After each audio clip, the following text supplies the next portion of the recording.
എല്ലാവർക്കും വിനീത നമസ്കാരം. ശ്രീമദ് ഭാഗവതം ദശമസ്കന്ധ ഉത്തരാർത്ഥം അധ്യായം 68 ശ്ലോകം 49 മുതല് 54 വരെ 6 ശ്ലോകങ്ങള്. ഭഗവാനെ ഭക്തിപൂർവം ഭയം കൊണ്ടാണെങ്കിലും അവര് സ്തുതിച്ചപ്പോ വളരെ സന്തുഷ്ടനായി വേഗം അഭയം കൊടുത്തു. മഹാന്മാരുടെ കോപമൊക്കെ അത്രേ ഉള്ളൂ. അവരെ അനുഗ്രഹിക്കാൻ വേണ്ടിയിട്ടാണ് ഭഗവാൻ ആ കോപം പ്രദർശിപ്പിച്ചത്. അവര് പശ്ചാത്തപിച്ചു എന്ന് അറിഞ്ഞപ്പോ പെട്ടെന്ന് ശാന്തനാവുകയും ചെയ്തു. അങ്ങനെ അവർക്ക് അഭയം കൊടുക്കണു ഭഗവാൻ. ശ്ലോകം 49. കൃഷ്ണായ വാസുദേവായ ദേവകീ നന്ദനായ ച നന്ദഗോപകുമാരായ ഗോവിന്ദായ നമോ നമഃ. ഓം നമോ ഭഗവതേ വാസുദേവായ. ശ്രീശുക ഉവാച. ഏവം പ്രപന്നൈ സംവിഘ്നൈ വേപമാനായ നിർബല പ്രസാദിത സുപ്രസന്നോ മാഭൈഷ്ടേതി അഭയം ദദൗ.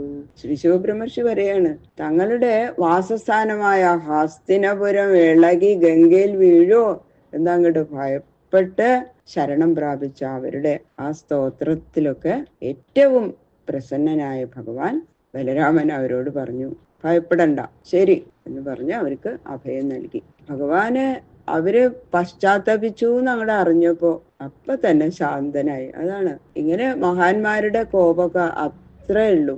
അവർക്ക് ധിക്കാരം കാണിച്ചപ്പോ കോപം വന്നു, പശ്ചാത്തപിച്ചു എന്ന് കണ്ട അപ്പോ ശാന്തനാവുകയും ചെയ്തു. ഇത്രയും കാരുണ്യാണ്. ശരണം പ്രാപിച്ചവരെ രക്ഷിക്കുന്നത് സാധുധർമ്മമാണ് എന്നുള്ള ആ സംഗതി ബലരാമസ്വാമി എല്ലാവർക്കും മനസ്സിലാക്കി കൊടുത്തു. ദുര്യോധന പാരിവർഗം കുഞ്ചരാൻ ഷഷ്ടികായനാൻ ദദൗ ച 12 ശതാന്യൈതാനി തുരങ്കമാൻ. അപ്പൊ ദുര്യോധനൻ സന്തോഷത്തോടെ തന്നെ ധാരാളം സ്ത്രീധനങ്ങൾ കൊടുത്തയക്കാണ് മകൾക്ക്. 60 വയസ്സുള്ള 1200 ആനകളെയും 120,000 കുതിരകളെയും സ്ത്രീധനായിട്ട് കൊടുത്തു. പിന്നെ രഥാനാം 6,000 രൗക്മാണാം സൂര്യവർച്ചസാം ദാസീനാം നിഷ്കകണ്ഠീനാം 1,000 ദുഹിതൃവത്സല. സ്വർണം കൊണ്ടുണ്ടാക്കിയതായതുകൊണ്ട് സൂര്യകിരണങ്ങള് പോലെ പ്രകാശമുള്ള 6,000 തേര്, പിന്നെ പതക്കം മുതലായ ആഭരണങ്ങളാൽ അലങ്കരിക്കപ്പെട്ട 1000 ദാസികളെയും, ധാരാളം ആഭരണങ്ങള് ധരിച്ച ദാസികളെ ആ പുത്രീവത്സലനായ ദുര്യോധനൻ കൊടുത്തു. പ്രതിഗൃഹ്യതു തൽസർവം ഭഗവാൻ സത്വദർശഭ സസുത സസ്നുഷപ്രായാൽ സുഹൃദ്ഭി അഭിനന്ദിത. ഭക്തരില് പരമപ്രേമത്തോടുകൂടിയ ഭഗവാൻ ബലരാമൻ ആ വക സാധനങ്ങളെല്ലാം സ്വീകരിച്ച് പുത്രനായ സാമ്പനോടും പുത്രഭാര്യയായ ലക്ഷ്മണയോടും ബന്ധുക്കളോടും കൂടി ചേർന്ന് യാത്ര പുറപ്പെട്ടു.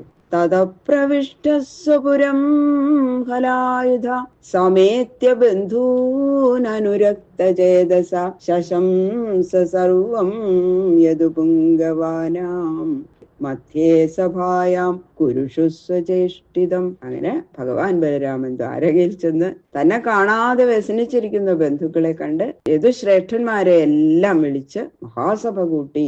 അങ്ങനെ ആ കുരുക്കളുടെ അടുത്ത് താൻ ചെന്ന ശേഷം ദ്വാരകയിൽ വന്നു ചേർന്നതുവരെ ഉണ്ടായ എല്ലാ സംഗതികളും ആ സഭാമധ്യത്തിൽ വെച്ച് അവരോട് പറഞ്ഞു. അദ്യാപിജപുരം ഹേതൽ സൂചയൽ രാമവിക്രമം സമുന്നതം ദക്ഷിണതോ ഗന്ധും യാമനുദൃശ്യത്തെ.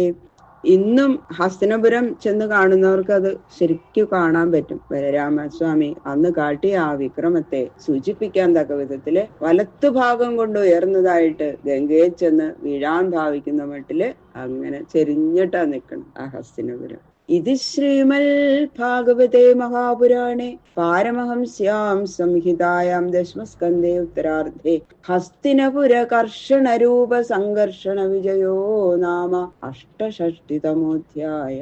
സർവത്ര ഗോവിന്ദനാമ സങ്കീർത്തനം. ഗോവിന്ദ ഗോവിന്ദ.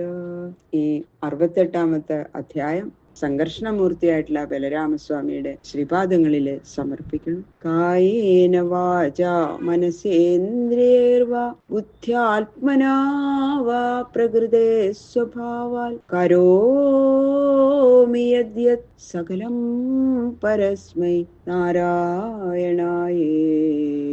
സമർപ്പയാമി. സർവം ശ്രീകൃഷ്ണാർപ്പണമസ്തു.